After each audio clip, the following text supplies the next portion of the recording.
এর আগে যতগুলো বিয়ে হয়েছে কোনো বিয়েতেই মনের মতো করে সাজতে পারিনি আর রিচুয়াল একটাও মেনটেন করতে পারিনি।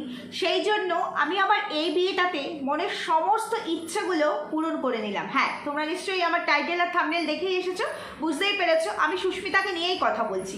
তো সুস্মিতার আজকেও এফবিতে ভিডিও এসছে এবং সেটা হচ্ছে ওর শুভ দৃষ্টির ভিডিও, পান পাতা নিয়ে। এবং তোমরা কি লক্ষ্য করেছো একদম বেবি বাম্পটা ওর একদম পুরো ফুটে উঠেছে। আর এই শর্টগুলো কিন্তু পরে নেওয়া হয়েছে, মানে বিয়ে কিন্তু অলরেডি হয়ে গেছে, এগুলো ওই মানে ভিউ কামানোর জন্য এই শর্টগুলো পরে করা হয়েছে, আর কিছুই না।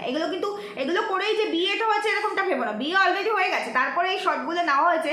এবং এখানে বেবি বাম পুরোপুরি স্পষ্ট, সেটা নিশ্চয়ই তোমরা দেখতে পেয়েছো। তো চলো বন্ধুরা, অনেক কিছু তোমাদেরকে বলবো, অনেক কিছু তোমাদেরকে জানাবো এই 7 নম্বর বিয়ে নিয়ে। আবার এখানে অনেক ব্যাপার আছে, মানে এক জায়গা থেকে জানতে পারলাম 7 নম্বর নয়, এটা নাকি মানে এর নাকি 10টা বিয়েও হয়ে গেছে, মানে 10 নম্বর এই হাজবেন্ডটা। যাই হোক, এরকম তো থাকবেই, এগুলো নিয়ে চর্চা থাকবে, কেউ বলবে 7, কেউ বলবে 10, তবে অফিসিয়ালি 7 নম্বর। এটা তার কাছের মানুষজনেরা বলেছে, তার নিজের মানুষজনেরা বলেছে এটা তার 7 নম্বর বিয়ে। যাই হোক, এর আগে 6টা বিয়েতে তার সেইভাবে কোনো রিচুয়াল হয়নি, কারণ সবই তো নিজে পালিয়ে গিয়ে বিয়ে করেছে, দৌড় মানে 2-4 দিনের পরিচয়ে বিয়ে করে নিয়েছে এবং সেখানে কয়েক মাস করে সংসার করেছে। তা না হলে 36 এজে এসে সে 7 নম্বর বিয়ে করছে। আর 36 আর 21-এ তার ফার্স্ট বিয়ে হয়েছে, সে 21 থেকে এই 35-এর মধ্যে 6বার বিয়ে করে ফেলেছে। তাহলে এক একটা বিয়ের লংজিভিটি কী ছিল তো বুঝতেই পেরেছো। তার মধ্যে এই চক্রবর্তী পরিবার, সেই সম্পর্কটা ছিল 7 বছরের, তোমরা জানো চক্রবর্তী পরিবারে তো 7 বছর তো এখানেই কেটে গেছে। বাকি যে সময়টুকু ছিল তার মধ্যে বাকি আরও 5-5টা বিয়ে হয়েছে, তাহলে বুঝতেই পারছো তার মানে টাইমিংটা কতটা ছিল। তো যাই হোক, এই চক্রবর্তী পরিবারের বউ হওয়ার পরেও কিন্তু আরও একাধিক জায়গায় সে চলে গেছিলো, উড়ে গেছিলো, যার জন্য কিন্তু মাঝখানে 1 বছর সেপারেশনও ছিল। আর সেপারেশনে থাকার পরে তারপরে আবার মনে হলো যে না, একটা এরকম ঢাল তরোয়াল রাখাই উচিত, কারণ আমি যেমন সেরকমই একজনকে পেয়েছি। তো সেই জায়গায় দাঁড়িয়ে এই বিয়ে একটা মানে থাকুক মানে লিগেল আর কি, তারপরে আমি ইনলিগেলভাবে তো অনেক কিছু করতেই পারি। আর তার সঙ্গে আরেকটা কি, যখন সে সেপারেশনে যায়নি তার আগেও সে 3 মাসের জন্য কোনো এক বিজনেস ম্যানের সঙ্গে চলে গেছিলো। 3 মাস কাটিয়ে সেখান থেকে ইনকাম করে নিয়ে, মানে এরা তো অ্যাকচুয়ালি ইনকামের জন্য এগুলো করে, এটা ব্যবসা, মানে এটা হচ্ছে পেশা। তো সেইখান থেকে আবার ইনকাম করে নিয়ে এসেছে। তো চলো, ভিডিও অনেকক্ষণ শুরু করেছে, এখন ইন্ট্রো দিইনি, একটু ইন্ট্রো দিই। Hello my lovely viewers, welcome back to my channel Dimpi lifestyle. বন্ধুরা আমার সাথে থেকো, পাশে থেকো, চ্যানেলটিকে সাবস্ক্রাইব করে লাইক কমেন্ট শেয়ার করো। বিয়ে 7টা হোক, বিয়ে 10টা হোক, বিয়ে 5টা হোক, বিয়ে 2টো হোক, যে কটাই হোক, আমার যখন পাস্টে এইরকম কোনো এক্সপিরিয়েন্স আছে বিয়ে রিলেট করে, এবং অলরেডি 6টা বিয়ে আমার হয়ে গেছে, এটা আমার 7 নম্বর বিয়ে। কোন মানুষ আছে ভাই, কোন মানুষ আছে এই 7 নম্বর বিয়েটা ঢাকে ঢোলে বাড়ি মেরে এইভাবে হাইলাইট করে মানে করেছে।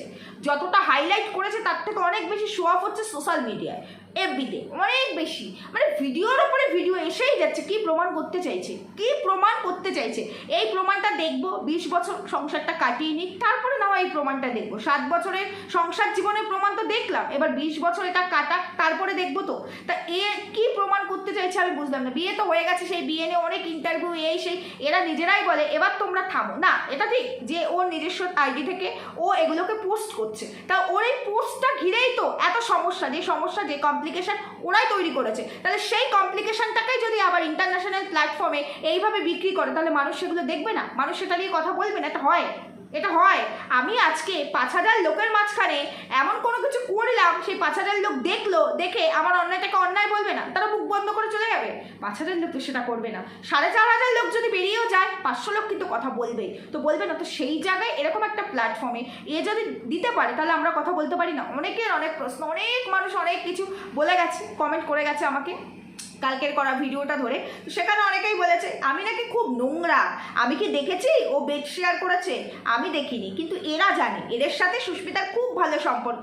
সুস্মিতা এদের কানে কানে বলেছে আমি কিন্তু বেড শেয়ার করিনি কোনো পরপুরুষের সঙ্গে, শুধু আমি অন ক্যামেরা লাইভে বলেছি আমি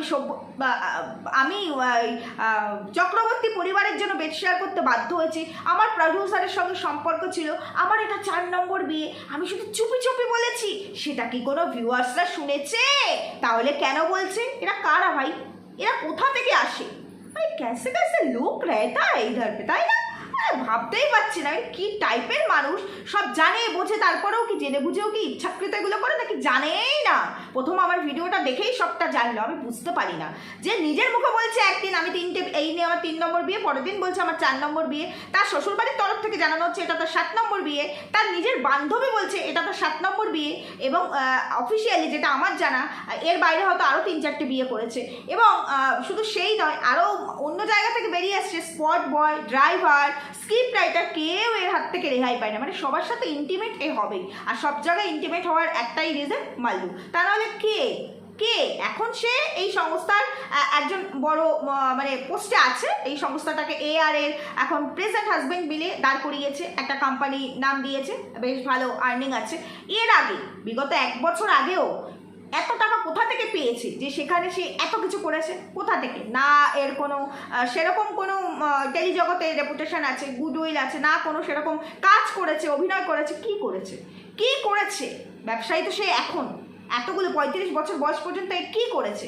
ব্লগিংও তো এই জাস্ট মানে 1.5-2 বছর ধরে করে। তার আগে কি করেছে? এত লাখ লাখ টাকা কোথা থেকে আসলো? কোথা থেকে? তাহলে এই প্রশ্নটা তো মানুষের মনে এমনি আসে না, এরা বলছে বলেই তো আসছে। এরা আজকে সবটা সামনে পাবলিকের সামনে নিয়ে এসছে বলেই তো আমরা কথা বলছি। আবার অনেকে বলছে খেয়ে দেয়ে কি কোনো কাজ নেই, অন্যকে নিয়ে কথা বলা, নিজস্ব তো কোনো মানে কিছু নেই, ব্লগ নেই, সেটা করুন না, নাহলে নিজের চরকায় তেল দিন। নিজের চরকায় তেল দিচ্ছি বলেই তো বসছি এখানে, তাই না? আমি তো সমাজের বাইরে নেই, আমি তো মঙ্গল গ্রহে বাস করি না, আমি তো এই সমাজেই বাস করি। তো আমার সমাজে যদি এরকম নর্দমা থাকে, সেই নর্দমা যদি কোটি কোটি মানুষের সামনে তার নোংরাটাকে স্প্রেড করার চেষ্টা করে, তা আমিও সেই সমাজের একটা পার্ট হিসাবে আমি আমার বক্তব্য রাখবো না? তারপরে আমার একটা চ্যানেল আছে, আবার অনেকের বক্তব্য এই শুধু তো ভিউজ কামিয়ে নিলে। তা বলি কি ভাই, ভিউজ কামানোর জন্যই তো চ্যানেল ক্রিয়েট করেছি, নিশ্চয়ই চ্যানেলটা ক্রিয়েট করে রেখেছি তোমাদের দর্শনদারিতা করার জন্য নয়, ভিউজ কামাবো বলেই তো এতগুলো কথা খরচা করছি। মানে এই সমস্ত মানে বেকার কথা এরা কেন বলে আমি বুঝতে পারি না। যাই হোক, তো এই যে পান পাতার যে বিষয়টা, শুভদৃষ্টির যে বিষয়টা, সেখানে বেবি বাম্পটা পুরোপুরি স্পষ্ট। তো সেখান থেকে তোমরা মোটামুটি বুঝতেই পারছো কমাসের অন্তঃসত্ত্বা হতে পারে, এবং ও যে অন্তঃসত্ত্বা, এবং যার জন্যই ওকে একদম প্রথম বিয়ের অ্যানাউন্সমেন্টের শুরুতেই ওকে বলতে হয়েছিল মাতৃত্বের কারণেই ও বিয়ে করছে, কারণ মাতৃত্ব ও ক্যারি করছে, মানে এই জার্নিটার মধ্যে থেকেই ও যাচ্ছে, সুতরাং মাতৃত্ব দিয়ে তো শুরুই করতে হবে। আবার অনেকে বলছে ছেলেটা ফেসে গেছে, ছেলেটার মুখটা দেখে বোঝা যায় ফেসে গেছে, মানে ছেলেটার কিছু করার নেই, টাকার জন্য ছেলেটা ফেসে গেছে। তবে এইভাবে মানুষকে মানে খুব করে ফাঁসাতে পারে কিন্তু এই মেয়েটি আর কি। তা না হলে 7-7টা বিয়ে কিন্তু সহজে কেউ করে না, কোনো মানুষ করে? মানে সব বর খারাপ, সব ছেলে খারাপ, তারপরে দেখি অনেকে ডিপ্রেশনে নিজের জীবনও শেষ করে দিয়েছে। যাই হোক, এটাও তোমরা শুনেছো। তো এইবার আমি নাম বলবো না, তো একজন মানে খুব ভালো কাছের মানুষ আর কি, ভিউয়ার্স, সে লিখেছে যে আমাদের বিয়ে মাসি, নামটা হেভি দিয়েছে, আমাদের বিয়ে মাসি এতদিনের স্বপ্ন পূরণ করতে পেরেছে অনেকগুলো ট্রায়ালের পরে বিয়ে মাসি তার মনের ইচ্ছেটা পূরণ করতে পেরেছে। তো হাততালি, ও কিন্তু খুব কাছের লোক, যার জন্য আমি নামগুলোকে মানে পড়ছি না। তো বিয়ে মাসি কেন বলছে? এরা বিয়ে মাসি কেন বলছে? এরা তো কাছের লোক, এরা নিজের লোক, কেন বলছে? কারণ এর স্বভাবটাই বিয়ে, মানে ওই 21 বছর বয়স থেকে এই বিয়ে করা শুরু করেছে, আর মানে আফটার 21 ইয়ার্সের থেকে বিয়ে শুরু করেছে, আর বিফোর 21-এর আগে শুধু চুকচুকারি করতো, মানে এর সঙ্গে ওর সঙ্গে তখন ইনলিগাল ওয়েতে থাকতো।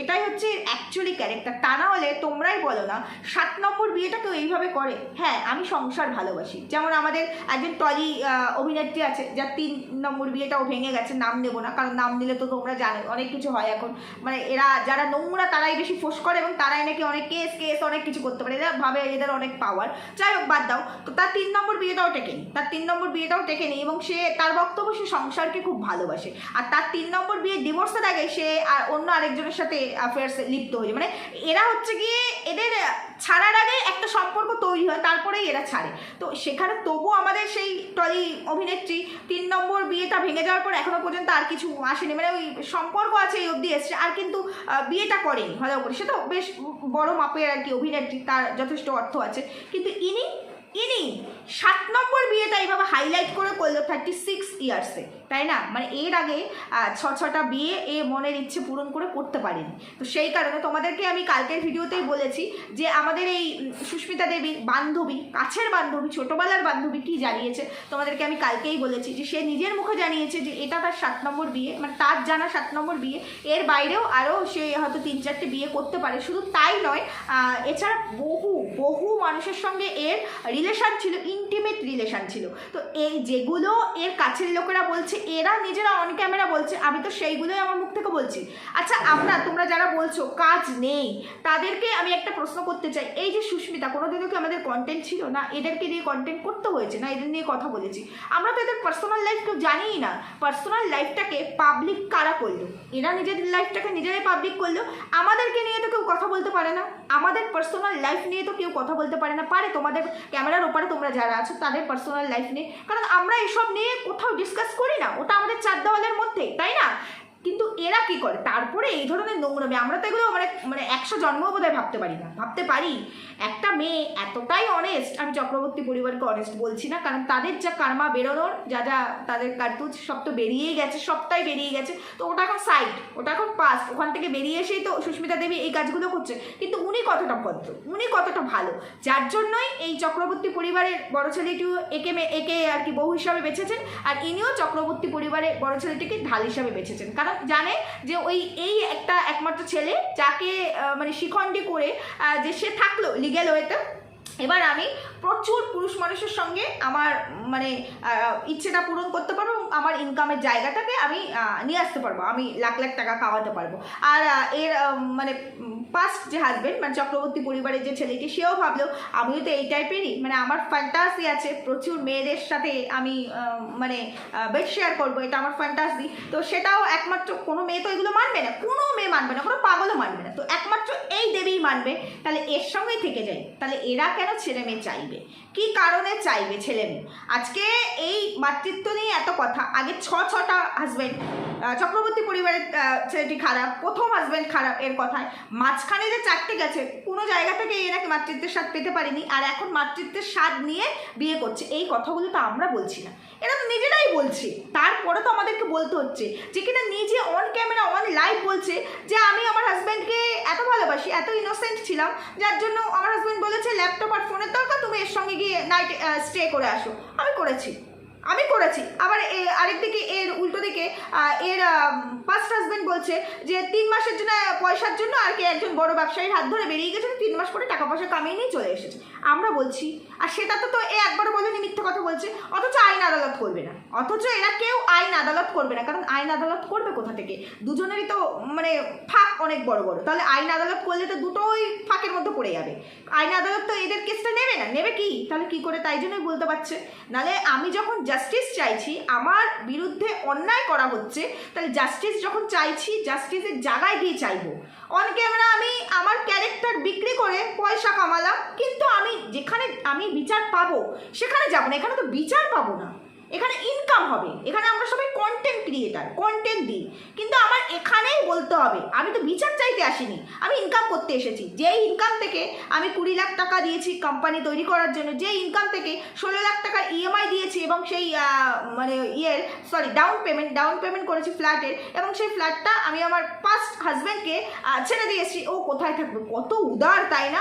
এত যদি উদারই হবে, সাধারণ একটা স্বাদের ছবি দিয়ে তার ফার্স্ট ডাউর যেখানে লিখেছে যে এখানেই থামিস, আর এরপরে ডেলিভারি নর্মাল না করে সিজার করিস, তখন সেখানে তো সে সেইটা নিয়ে ফোঁস করে উঠলো। কারণ এইটুকু সে সহ্য করতে পারলো না, 16 লাখ টাকা ছেড়ে দিল। 16 লাখ টাকা ছেড়ে দেওয়ার মেয়ে, আর তোমাদের মনে হয় যে সে 16 লাখ টাকা ছেড়ে দিল? এইটুকু সহ্য করতে পারলো না বলে তার ভেতরের নোংরা 7টা বিয়ে তুলে নিয়ে আসলো। সে 7টা বিয়ে কাঁদতে তুলে নিয়ে আসলো। শুধু তাই না, কোন প্রডিউসারের সঙ্গে সম্পর্ক ছিল, কার সঙ্গে বেড শেয়ার করেছে, কার সঙ্গে নাইট স্টে করেছে, কার কাছ থেকে কি নোংরা বেড শেয়ার করে কি কি জিনিস এনেছে, সব বেরিয়ে আসলো। এরাই তো নিজেরা করলো।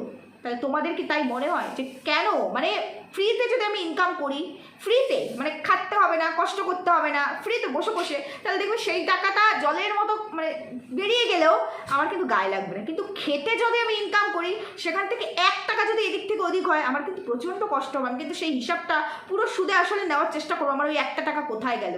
এর ব্যাপারটা তো সেটাই হলো, ভুল বললাম। আর ওদিকে চক্রবর্তী পরিবার, তারা ওই একদিন একটা পোস্ট দিয়ে তারপরে ভদ্র পোস্ট দিচ্ছে, এবং তারাও জানে এটা নিয়ে ঘাটাঘাটি করতে গেলে আমরাই নর্দমায় পড়বো, পাকে পড়বো।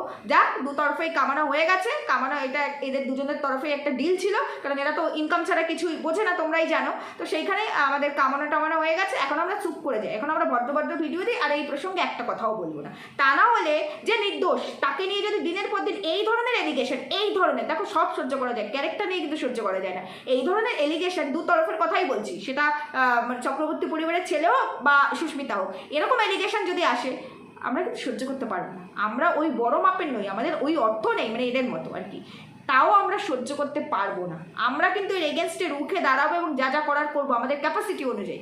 সেখানে এদের হাতে সব থাকতেও এরা কিচ্ছু করে না। এটা থেকে কী প্রমাণ হলো? তাহলে যে সমস্ত ভিউয়ার্সরা আমাকে প্রশ্ন করো, আশা করি তাদেরকে আমি উত্তর দিতে পেরেছি। তারপরেও যদি তোমাদের প্রশ্ন করার থাকে আমার কমেন্ট সেকশনে না করে নিজেরা প্রশ্ন করো এবং নিজেরাই উত্তর দিও, ঠিক আছে? তাহলে সবাই সুস্থ থাকো, ভালো থাকো, দেখা হচ্ছে পরবর্তী ভিডিওতে, টাটা।